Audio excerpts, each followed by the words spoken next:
हो तेरे रंग में रंगा हर जमाना मेरे। किसके रंग में? मैं जहाँ भी रहूं मेरा बाबा मिले, मैं जहाँ भी रहूं मेरा बाबा मिले। ओ तेरे रंग में रंगा हर जमाना मिले, ओ तेरे रंग में रंगा हर जमाना मिले। मैं जहाँ भी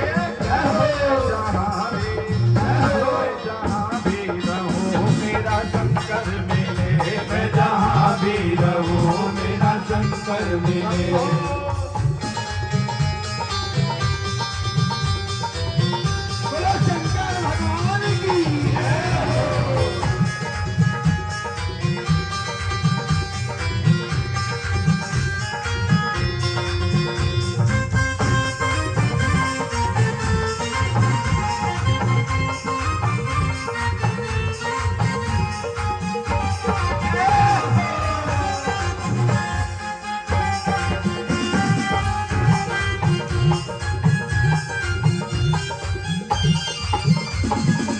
और बाबा को क्या कहना है कि हे भोलेनाथ, कि हम तेरी कथा में आए हैं, और जब हम तेरी कथा में आए तो तेरे सिवा हमें कोई दिखाई नहीं देता है। दोनों हाथ उठाएंगे पहले, और दोनों हाथ उठाकर बाबा के नाम की मस्ती में डूबना है आप सबको।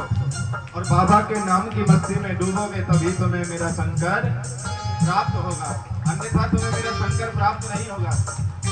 और बाबा के नाम की मस्ती में डूबते हुए ऐसा गोता लगाना है, ऐसा गोता लगाना है कि दोबारा फिर कहीं किसी दर पर भटकने की जरूरत ना पड़े। वो सारे जग में ही तेरा ही एक नूर है, सारे जग में तेरा ही तो एक नूर है। तेरी भक्ति में भक्तों को भी मशहूर है, तेरी भक्ति में भक्तों को मशहूर है। सारे जग में ही तेरा तो एक नूर है, सारे जग में तेरा ही तो एक नूर है। बस किस्मत है वो जो तुझसे दूर है, बस किस्मत है वो जो तुझसे दूर है, वो तुझसे दूर है, हाँ तुझसे दूर है। बस किस्मत है वो जो तुझसे दूर है, बस किस्मत है वो जो तुझसे दूर है।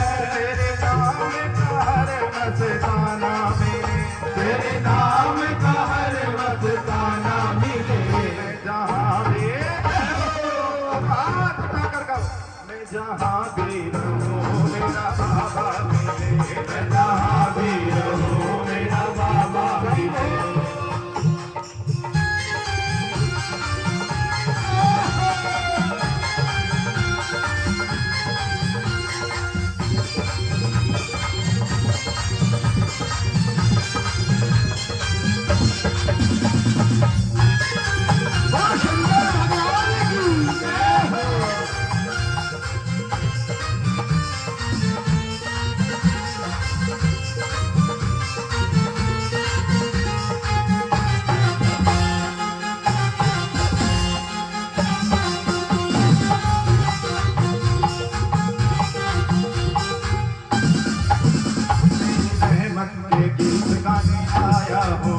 तेरी रहमत के गीत गाने आया हूँ मैं, तेरी रहमत के गीत गाने आया हूँ मैं, तेरी रहमत के गीत गाने आया हूँ मैं। कई गुनाहों की सौगात लाया हूँ मैं, कई गुनाहों की सौगात लाया हूँ मैं। कर तो करुणा जगत का सताया हूँ मैं, कर तो करुणा जगत का सताया हूँ मैं, कर तो करुणा जगत का सताया हूँ मैं, कर दो करुणा जगत का सताया हूँ मैं।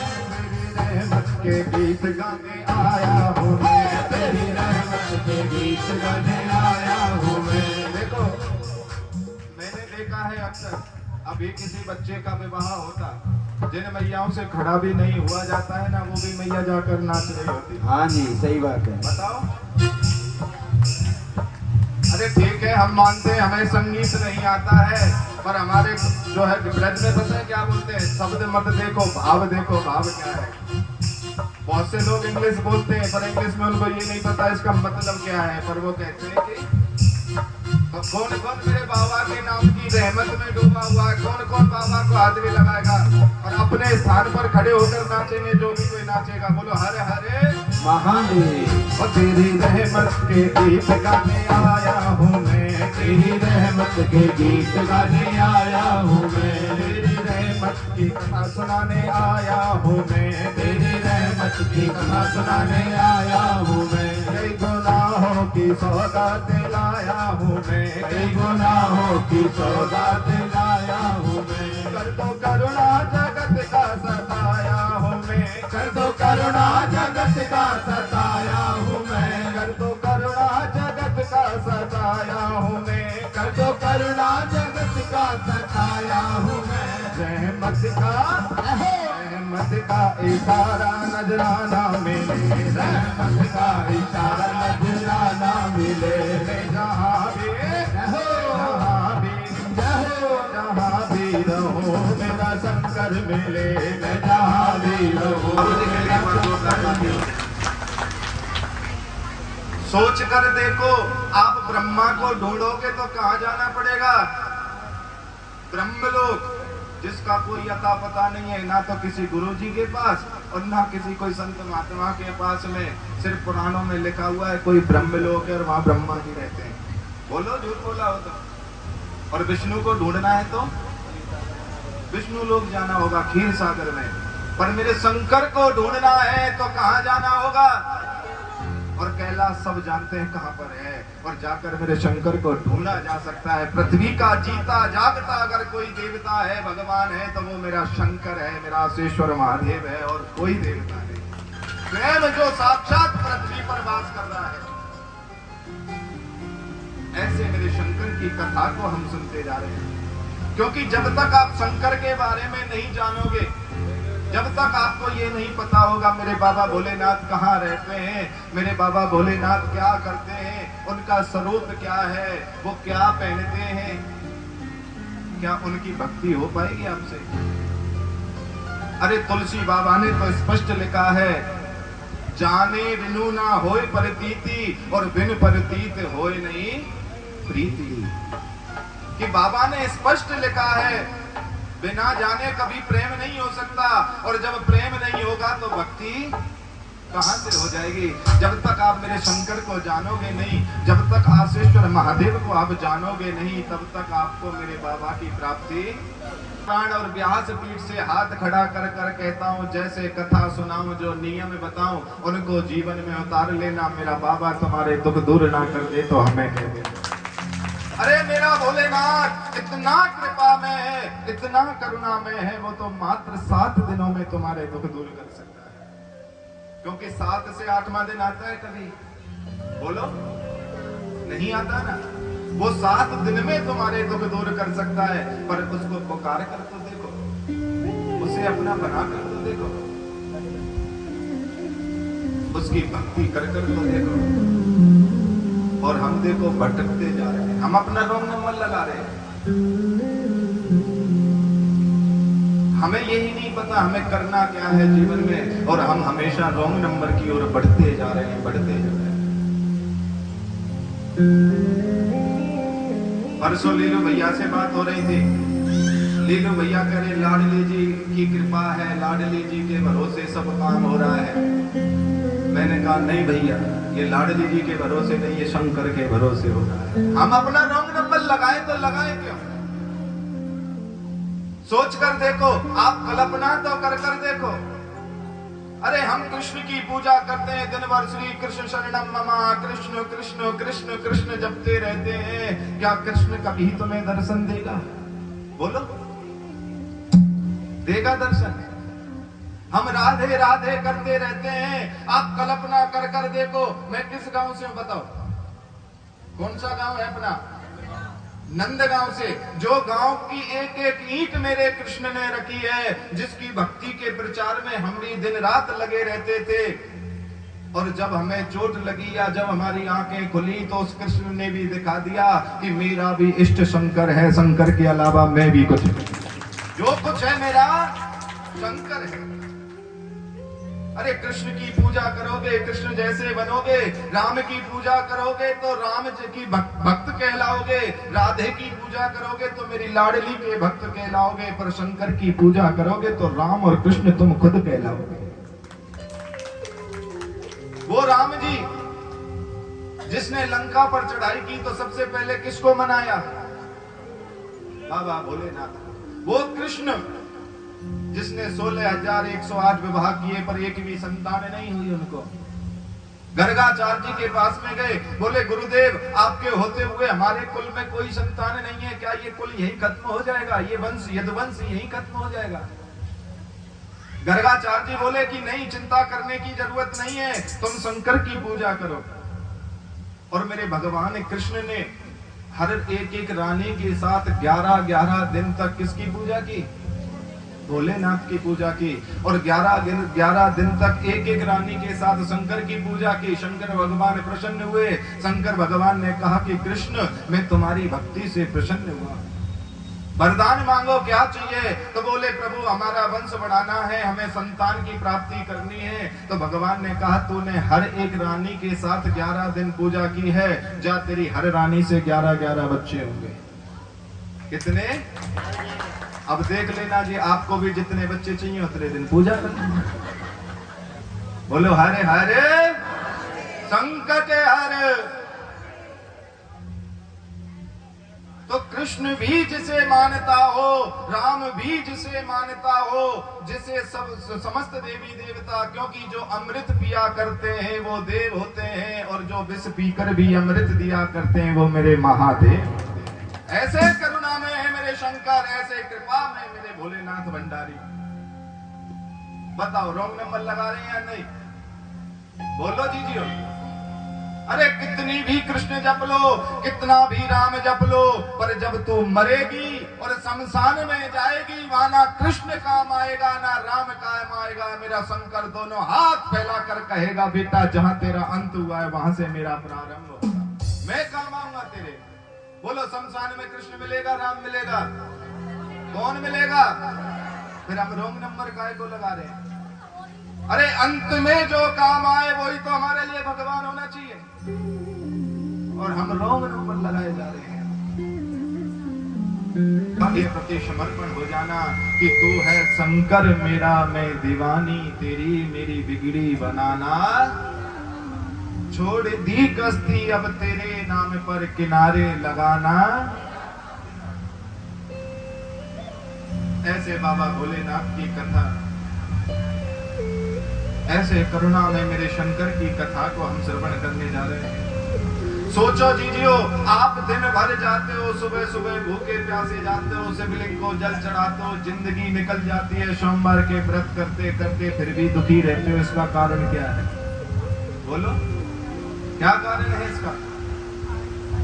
आप जो सुबह सुबह शिव जी को जल चढ़ाया, फूल चढ़ाए, सोमवार के व्रत किए, श्रावण के व्रत किए, फिर भी आप दुखी हो, आपको सुख नहीं मिल रहा है। इसका कारण जानते हो? क्योंकि तुमने कभी बाबा के बारे में जानने की चेष्टा नहीं।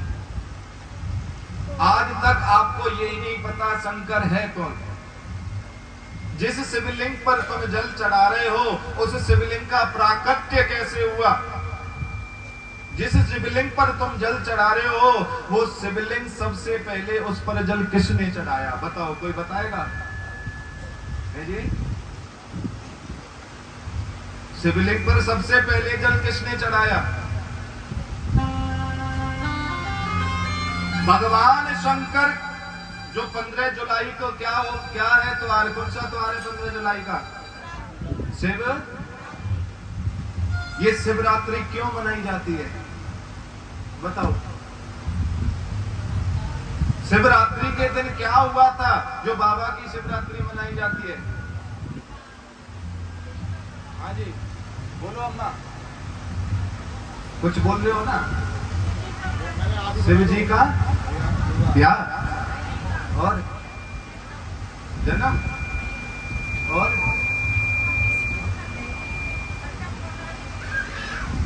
भक्तों की क्या पहुंचाने के लिए, समझा नहीं मैं। अच्छा, विष पिया था जो है इस संसार को बचाने के लिए। क्या हुआ? बाबा के मंदिर का लिया हुआ कोई प्रसाद या बाबा के मंदिर का लिया हुआ जल या बाबा के मंदिर का लिया हुआ बेल पत्र, ध्यान रखना जीजियो, अगर आप बाबा को चढ़ाओगे तो बाबा तुम्हें फल नहीं देगा, उसे फल देगा जिसने लाकर वो रखा। किसे मिलेगा? पर मैयाओं को ये लगता है कि यहीं से लो, यहीं चढ़ा दो, और गलती से किसी पंडित जी ने या किसी भगत ने अगर वहां पर कोई थाली सजा रखी होगी ना, तो मैया उसी में से ले लेंगी सब कुछ। इसीलिए हमें फल नहीं मिलता है, हम कहीं ना कहीं कोई ना कोई त्रुटि कर बैठते हैं। और ये श्रावण मास शिव महापुराण है, इस शिव महापुराण में ये स्पष्ट लिखा हुआ है जीजियो, मंदिर की वस्तु लेकर मेरे शंकर पर कभी मत चढ़ाना। मंदिर की वस्तु को लेकर अगर मेरे शंकर पर चढ़ाओगे तो मेरा बाबा आपको 1% फल देगा, और जिसने वो दान में दिए है उसे 99% फल देगा। इसलिए आपके दुख दूर नहीं होते। और यही बाबा की मर्जी होती है। अब सोच कर देखो ना, ये जो आज शिव महापुराण आप सुन रहे हैं, ये कब से होनी थी? आप सबको सूचना होगी कब से होनी थी? 24 तारीख से होनी थी। और ये 7 से क्यों हो गई? क्योंकि इसको हम तुम कराने वाले नहीं है, इसे मेरा शंकर कराने वाले। इसे हम तुम नहीं करा रहे। कहीं सोचते हो हम करा रहे हैं या आप लोग करा रहे हैं, अरे ये बाबा की मर्जी है। तो मैंने तो सिर्फ एक फोन पर कहा था कि मेरे पास 24 से ऐसे ऐसे कार्यक्रम आ रहा है बॉम्बे का, और मैं वहीं रहूंगा, अगर आप देख लो ऊपर नीचे कर सको तो। वो बोले कि देखते हैं गुरुजी, 2-4 दिन मीटिंग चली, कभी कैंसिल हुआ, कभी हाँ हुआ, कभी ना हुआ, और बाबा की ऐसी कृपा हुई फिर हाँ ही हो गई, और तुम्हें कथा सुनने को मिली। और नहीं तो ये सत्य था कि अब की बार श्रावण में फिर आपको कथा प्राप्त नहीं होती, क्योंकि वहां हमें कार्यक्रम में जाना जरूरी था। तो ये बाबा कराता है, हम तुम नहीं कराते हैं कभी भी। ये बाबा की ही तो कृपा है, मेरे शंकर की कृपा है। और उस बाबा की कृपा से ही हमें यह कथा श्रवण करने का अवसर मिल रहा है। एक बार प्रेम से बोलो हरे हरे, संकट हरे। तो ऐसे करुणा में मेरे बाबा भोलेनाथ की कथा में हम प्रवेश करने जा रहे हैं। एक बार बाबा को धन्यवाद करते हुए, प्रणाम करते हुए हम कथा में प्रवेश करेंगे। धन्यवाद प्रभु आपका, ये शुभ अवसर दिखलाया। कि बाबा को हाथ जोड़कर प्रार्थना करिएगा, बाबा को धन्यवाद करिएगा। हे भोलेनाथ, हे आशीश्वर महादेव, आपका बहुत बहुत धन्यवाद है जो ये आपने शुभ अवसर हमें दिखलाया है। धन्यवाद प्रभु आपका, प्यार भरा देने आया। धन्यवाद प्रभु आपका, प्यार भरा देने आया। हम सबको भी आज का, हम सबको भी आज का शुभ अवसर दिखलाया। हम सबको भी आज का शुभ अवसर दिखलाया। जय हो।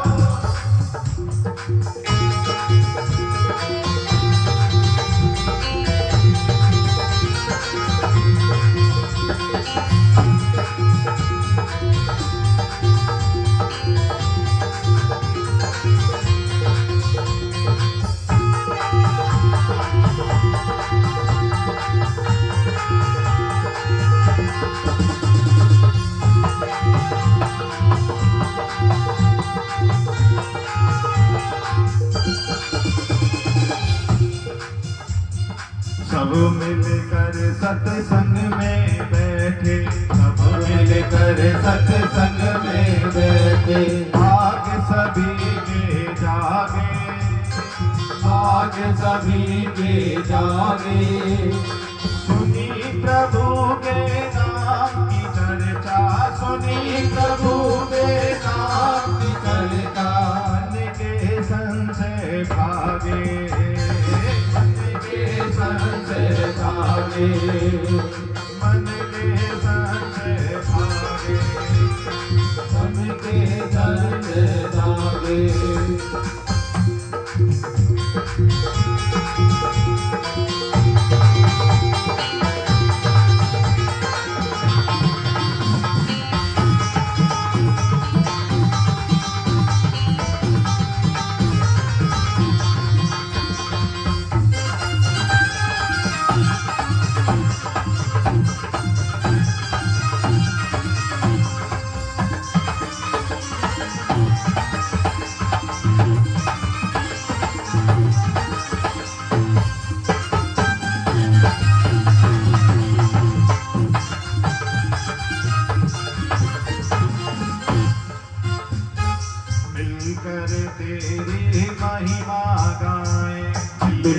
तेरी महिमा गाए। सदा करो कल्याण प्रभु, सदा करो कल्याण प्रभु। जाग दिलों में श्रद्धा भक्ति, जाग दिलों में श्रद्धा भक्ति, ऐसा दो वरदान प्रभु, ऐसा दो वरदान प्रभु, ऐसा दो वरदान प्रभु। कि हे प्रभु जागे दिलों में श्रद्धा भक्ति ऐसा दो वरदान प्रभु। धन्यवाद प्रभु आपका प्यारे भरा दिन आया। कि हे भोलेनाथ, हे आशीश्वर महादेव, आपका बहुत बहुत धन्यवाद है जो आज ये शुभ अवसर आपने हमें दिखाया है। उस बाबा भोलेनाथ की कथा, अपने बाबा भोलेनाथ के चरित्र जीवन रूपी कथा में हम प्रवेश करने जा रहे हैं। श्रावण के महीने में नाग पंचमी तिथि को संध्या के समय बाबा की कथा में हम प्रवेश करने जा रहे हैं। करुणा में मेरे बाबा भोलेनाथ, कर्पूर गौरम करुणावतारम संसार सारम सदा वसंतम भवम भवानी। करुणा के जो अवतार हैं, ऐसे बाबा आशीश्वर महादेव की कथा में हम प्रवेश करने जा रहे हैं। वो कथा जो स्वयं बाबा भोलेनाथ ने नंदीश्वर महाराज को सुनाई। किसने? नंदीश्वर। और नंदीश्वर ने ब्रह्मा के जो 4 पुत्र हैं सनत कुमार, उनको श्रवण कराई। और जब ब्रह्मा के 4 पुत्रों को वो श्रवण करा रहे थे तो वहीं पर ब्रह्मा जी ने भी श्रवण। और नारद के मन में जब संशय हुआ, नारद जी भगवान विष्णु के पास में गए तो भगवान विष्णु ने कह दिया कि अपने पिता के पास में जाओ। और उन्होंने श्रावण सिंह महापुराण को श्रवण किया है, उसे आप श्रवण करो। और ब्रह्मा जी ने नारद को श्रवण कराई और नारद ने महर्षि वेदव्यास जी को श्रवण कराया। और महर्षि वेदव्यास जी ने इस कथा को अपने हिसाब से जो है लिख दिया। बाबा ने जो नंदी को कथा सुनाई, नंदीश्वर को, बाबा की कथा में 1 लाख श्लोक थे। कितने? 1 लाख श्लोक। और जब वही 1 लाख श्लोक की कथा और 12 संहिताएं थी, बाबा ने जो नंदी को कथा सुनाई, नंदीश्वर महाराज को। और जब महर्षि वेदव्यास जी ने इसकी रचना की तो 1 लाख श्लोकों में से 24,000 श्लोकों का निर्माण किया। 12 संहिताओं में से 7 संहिताएं बनाई। सबसे पहले विद्येश्वर संहिता, दूसरी बनाई रुद्र संहिता, तीसरी सतरुद्र संहिता और चौथी बनाई कोटि रुद्र संहिता। पंचम बनाई उमा संहिता और षष्टम बनाया कैलाश संहिता और सप्तम बनाई वायव्य संहिता। बाबा महर्षि वेदव्यास जी ने बाबा की कथा को तोड़ दिया। 1 लाख श्लोकों में से 24,000 श्लोकों का निर्माण कर दिया और 12 संहिताओं में से मात्र 7 संहिताओं का निर्माण कर दिया। ऐसे मेरे बाबा भोलेनाथ की कथा। और वही महर्षि वेदव्यास जी ने अपने शिष्य सूत जी महाराज को सुनाया। और सूत जी महाराज आज सनकादिक 88,000 ऋषियों को ये कथा श्रवण करा रहे हैं। बेटा डिले वगैरह बड़ा, मुझे जोर लगाना पड़ा, इसलिए सिंपल बना के रख रखा है।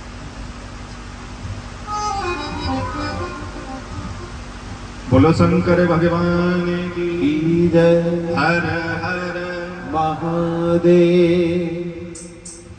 और मेरे बाबा भोलेनाथ की कथा अब सूत जी महाराज सनकादिक 88,000 ऋषियों को श्रवण करा रहे हैं। और वही कथा आज आपके हापुड़ शहर इंद्रलोक कॉलोनी गली नंबर 7 में आप सभी भक्त बैठकर श्रवण कर रहे हैं। सोच कर देखो आप पर मेरे शंकर की कृपा है या नहीं? बोलो, है या नहीं? जा पर कृपा राम की नहीं, जा पर कृपा शंकर की होई, ता पर कृपा करे सब कोई। मेरे शंकर की कृपा आप सब पर हुई है और मेरे बाबा की कृपा से ही यह कथा आप सब श्रवण करने को। एक बार सोनकादिक 88,000 ऋषि प्रयागराज में 12 वर्षीय यज्ञ करने चले और उस यज्ञ को जब प्रारंभ किया तो वहां सूत जी पहुंच गए और सूत जी जब वहां पर पहुंचे तो सोनकादिक 88,000 ऋषियों ने उनको प्रणाम किया। सोचकर देखो जिनके जीवन की चतुर्युगनी कितनी बार बीत गई, सतयुग त्रेता द्वापर कलयुग जन कितनी बार जा चुका।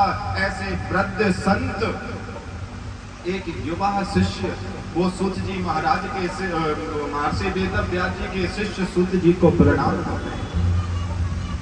सूत जी महाराज ने हाथ जोड़कर कहा, अरे ऋषियों आप ये सब क्या कर रहे हो? मैं तो आपके बेटों के बेटों के बेटे समान हूँ, मैं तो बहुत छोटा हूँ, आप मुझे प्रणाम क्यों कर रहे हो? तब सोनकादिक 88,000 ऋषि कहते हैं, धन वृद्धा बल वृद्धा आयुर्वृद्धास्तथैव च ते सर्वपि ज्ञानवृद्धस्य किंकराशिष किंकरा। अरे सूत जी हमारी निगाह में तो कोई धन में बड़ा है, कोई बल में बड़ा है, कोई आयु में बड़ा है, परंतु हमारी निगाह में जो ज्ञान में बड़ा है वो ही सबसे जो ज्ञानी होते हैं उनकी आयु नहीं देखी जाती। और हमने तो सुना है, आपने महर्षि वेदव्यास जी से 18 पुराणों को श्रवण किया है। कृपा करके इस कली काल कलयुग में लोगों के कल्याण के लिए मनुष्यों को प्रभु की भक्ति कैसे प्राप्त होगी। काल व्याल मुख ग्रास त्रास विनाश हेतवे, ये जो अजगर रूपी सर्प है कलयुग का, ये मुंह खोलकर बैठा है और लोग प्रवेश करते जा रहे हैं, करते जा रहे हैं। ऐसा कोई यत्न तो बताओ, ऐसा कोई उपाय तो बताओ जिससे मनुष्य को प्रभु शंकर की भक्ति प्राप्त हो, प्रभु की भक्ति प्राप्त हो। सब लोग जानते हैं कि हम कलयुग में हैं, कलयुगी कर्म करते जा रहे हैं, पर कोई भी यत्न नहीं करता है। पाप करेगी तो सोचेगी किसी को पता ना चले, और कोई अच्छा कर्म कर दिया सबको पता।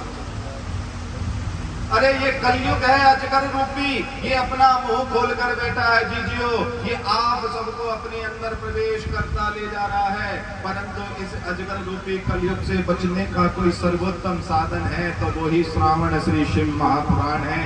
ये मेरे बाबा का नाम है। इस कलयुग से कलयुग केवल सुमेरे सुमेरे, इस कली काल कलयुग में मेरे शंकर से बड़ा कोई देवता नहीं है और मेरे शंकर के अलावा तुम्हें कोई बचा सकता। ऐसे मेरे करुणा में मेरे बाबा भोलेनाथ की कथा। तो सोनकादिक 88,000 ऋषि कह रहे हैं सूत जी महाराज से, प्रभु इस कली काल कलयुग में कोई ऐसा यत्न तो बताओ, कोई पूजा पाठ कथा भागवत सत्संग कुछ तो बताओ जिससे लोगों का कल्याण हो सके, लोगों का उद्धार हो सके। सोचकर देखो उन संतों के बारे में जिन संतों ने किसके इतनी बात पूछी, बताओ जी जो किसकी पूछी, आप सबके कल्याण। और हम लोग कोई भी महात्मा मिल जाए, कोई भी गुरुजी मिल जाए, कोई भी संत मिल जाए, बस बेटा कब पास होगा, बेटे की नौकरी कब लगेगी। कभी भी किसी के भले के लिए सोचा है आपने? कभी आपने पड़ोसी का जाकर पत्रा दिखाया है कि पड़ोसी के घर में सुख कैसे आएगा? बोलो, अपना काम बनता, समझ गए? हाँ, समझदार लोग हैं ना आप। अरे कभी अपने बारे के अलावा किसी और के बारे में सोचा है आपने? हमें सिर्फ अपनी लगी हुई है, हम अपनी ही चिंता करते हैं। उन संत महात्माओं को देखो, उन्होंने अपने बारे में नहीं पूछा, आप सबके कल्याण के लिए पूछा। सूत जी महाराज गदगद हो गए, बड़े प्रसन्न हुए सूत जी महाराज। सूत जी महाराज ने हाथ जोड़कर कहा कि अरे ऋषियों, आपने तो जगत के कल्याण का प्रश्न किया, आपने जगत के कल्याण का प्रश्न किया है। और मैं आपको बताता हूं, इसी कली काल कलयुग से बचने का अगर कोई सर्वोत्तम साधन है तो वो मेरा बाबा शंकर है, वो आशीश्वर महादेव है। इसके अलावा आपको कली काल से कोई नहीं बचा सकता। वो आसेश्वर महादेव, वो बाबा भोलेनाथ जो मृत्युंजय है, जो मृत्यु के भी देवता हैं। एक बार राजा श्वेत हुए और राजा श्वेत को पता चला कि 5 मिनट में तेरी मृत्यु होने वाली है। और राजा श्वेत को जब पता चला 5 मिनट में मृत्यु होने वाली है, तो राजा श्वेत ने क्या करा, शिवलिंग के पास में गया और शिवलिंग के पास जाकर ओम नमः शिवाय का जप करना शुरू कर दिया। अब यमराज ने अपने दूत भेजे, मन जाओ राजा श्वेत को लेकर आओ। अब यम के दूत आए। यम के दूतों ने जैसे ही राजा श्वेत को हाथ लगाने की चेष्टा की, भगवान के गढ़ आए, शंकर के गढ़, और यम के दूतों को मारकर भगा दिया। यम के दूतों को जब मारकर भगाया, यम के दूत यमलोक पहुंचे। यमराज ने पूछा राजा श्वेत को नहीं लेकर आए? तो यम के दूतों ने कहा कि प्रभु लेने तो गए थे। यम के दूतों ने कहा कि जैसे ही श्वेत को हमने हाथ लगाया और राजा श्वेत को हाथ नहीं लगा पाए, उससे पहले तो शंकर के गढ़ों ने हमें पीट कर भगा दिया। दूसरे दूतों से कहा तुम जाओ, तो दूतों ने कहा प्रभु हम पागल हैं क्या, जब पहले यही पिट कर आ गए तो हम क्यों जाएंगे। स्वयं यमराज चले गए राजा श्वेत को लेने। और यम जब वहां पहुंचे, अपना जो पास होता है यम के पास में, उसको फेंक कर जैसे ही यम ने मारा, स्वयं मेरे शंकर प्राकट्य हो गया और अपने त्रिशूल से यमराज को मार दिया। इससे यमराज को मार दिया त्रिशूल से मेरे शंकर बाबा ने। इधर से ब्रह्मा ने कहा कि अरे मृत्यु, यम तो श्वेत को नहीं लेकर आया, पर तेरा काम भी तो मृत्यु का है, तू जा और राजा श्वेत को लेकर आ। अब स्वयं मृत्यु आई। मृत्यु जैसे ही राजा श्वेत के पास पहुंची, तो मेरे शंकर ने उसको भी मार दिया। कौन मर गए? यम भी मर गया और मृत्यु भी मर गई। ये दोनों कौन है जानते हो आप? है जी? जानते हो इन दोनों का रिश्ता क्या है? यम की बेटी है मृत्यु। हाँ, बाप बेटी है ये दोनों। अब दोनों जब बाप बेटी मर गए तो पूरे ब्रह्मांड में हाहाकार मच गया। 33 कोटि देवी देवताओं में हाहाकार मच गया। इधर से यम के पिता, कौन है यम के पिता? भगवान सूर्यदेव। उनको पता चली, ब्रह्मा के पास में गए, ब्रह्मा जी विष्णु के पास ले गए। अब ब्रह्मा जी, विष्णु जी और सूर्य देवता शंकर के पास में आ रहे। भगवान शंकर की स्तुति की, बोलने लगे कि प्रभु ये आपने क्या कर दिया, इस यम की मृत्यु क्यों की, इस मृत्यु को तुमने क्यों मारा। भगवान शंकर कहने लगे सुनो ब्रह्मा, इस यम को इसलिए मारा कि इसने मेरा अनादर किया, इसने मेरे भक्त का अनादर किया है। और सुन विष्णु, तू विष्णु लोक का देवता है, ब्रह्मा तो जो है ब्रह्म लोक का देवता है, और मैं पृथ्वी लोक का देवता हूँ। और पृथ्वी पर जितनी भी ये आत्माएं हैं ना, ये सब मेरी संतान है। और बिना पिता के आज्ञा के तू मेरी संतान को कैसे लेकर जा सकता, मेरी बिगर आज्ञा के। भगवान विष्णु बोले प्रभु ये तो इसका काम है, यम का मृत्यु का काम है कि ये तो अपने समय के अनुसार लेने आए थे। बोले नहीं, ये इनका काम नहीं है। मृत्यु लोक में मैं रहता हूँ, कैलाश पर मैं वास करता हूँ। मृत्यु लोक में रहने वाले सारे जीव मेरी संतान हैं। अगर इनको ले जाना है तो उससे पहले मेरी परमिशन लेनी पड़ेगी। मेरी परमिशन लोगे तब मैं बताऊंगा ले जाना है या नहीं ले जाना। इसीलिए कोई भी ब्राह्मण संत जब कोई व्यक्ति मरने के निकट होता है तो क्या बोलते हैं? शंकर की पूजा कराओ। क्या पता शंकर की हाजिरी लगे और यम को कहते भाई जा बाद में आइयो, अभी नहीं ले जाना इसको। इसीलिए बोलते हैं महामृत्युंजय क्यों कराते हैं अंत समय पर? इसीलिए कराया जाता है कि मेरा शंकर, मेरा बाबा भोलेनाथ तुम्हें बचा ले, क्योंकि वो मृत्युंजय है। अकाल मृत्यु वो मरे जो काम करे, और काल भी उसका क्या बिगाड़े जो भक्त हो। इसीलिए वो मृत्युंजय है मेरा बाबा भोलेनाथ, वो आसेश्वर महादेव। सूर्यदेव ने प्रार्थना की, सूर्यदेव ने हाथ जोड़कर कहा कि प्रभु कोई बात नहीं, अब तो इनको जीवित कर दो। बोले जब तक जीवित नहीं करूंगा जब तक मुझे वचन नहीं देंगे। आज के बाद पृथ्वी से किसी भी व्यक्ति या जीव को ले जाने से पहले मेरी परमिशन लेंगे तो बताओ। सूर्यदेव ने कहा कि प्रभु मैं अपने बच्चों के और पोती की ओर से आपको वचन देता हूं कि आज के बाद में किसी को भी पृथ्वी लोक से ले जाना होगा तो पहले आपके पास हाजिरी लगानी पड़ेगी। अब बताओ यमलोक जाना है किसी को?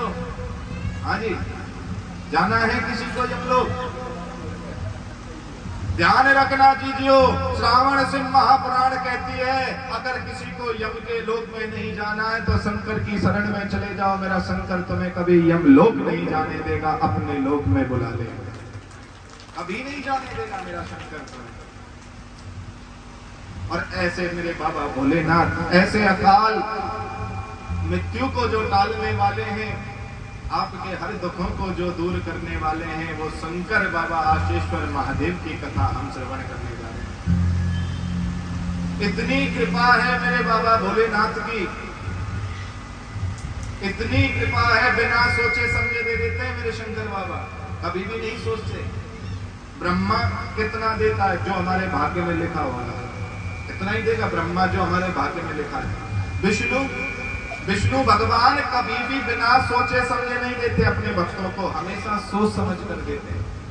और इस भागवत कथा में तो लिखा हुआ है विष्णु की भक्ति करोगे, और विष्णु की भक्ति में विष्णु भगवान के अगर भगत तुम बने तो तब तक तुम्हें भगवान की भक्ति नहीं मिलेगी जब तक तुम्हें भिखारी ना बना दे। ये सत्य है। विष्णु की भक्ति से भिक्षुक बनना पड़ता है, पर मेरे शंकर बाबा कहते हैं कि भैया तू मेरे द्वार पर आ, एक लोटा जल चढ़ा, तेरे सारे दुख मैं अपने बना लूंगा, तुझे मुक्त कर दूंगा। वो कभी नहीं सोचते। अरे रावण को सोने की लंका दे दी, वो भस्मासुर जिसने भगवान की भक्ति की तो कड़ा दे दिया, मल्लिक इसे हाथ में पहन ले, जिस पे हाथ रखेगा वो भस्म हो जाएगा। और देख लो उसी को ही भस्म करने चल दिए शंकर कोई, वो कभी नहीं सोचते अपने भक्तों को देने के लिए। कोई चोर घंटी को चुराने गया, शिवलिंग पर ही चढ़ गया, और शिवलिंग पर चढ़ा तो भगवान का प्राकट्य हो गया। बोले भगत मांग तुझे क्या चाहिए? चोर बोला महाराज मैं तो चोरी करने आया था। बोले नहीं नहीं, कोई तो भांग चढ़ाता है, कोई जल चढ़ाता है, कोई धतूरा चढ़ाता है, कोई केला चढ़ाता है, पगले तू तो पूरा ही चढ़ गया, तेरे जैसा भगत नहीं देखता। ऐसे करुणा में मेरे शंकर भोलेनाथ, ऐसे कृपा में है मेरे बाबा। मेरे शंकर से ज्यादा करुणा कोई नहीं रख सकता, मेरे शंकर से ज्यादा कृपा में कोई नहीं हो सकता।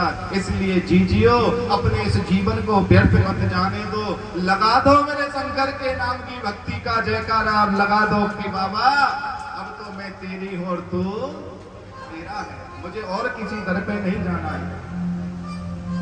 क्योंकि वो इतने भोले वाले हैं, वो इतने करुणा में हैं। अच्छा सोच कर देखो, विष्णु जी की मूर्ति आपने कभी देखी है मंदिर में? तो लक्ष्मी कहां मिलेगी?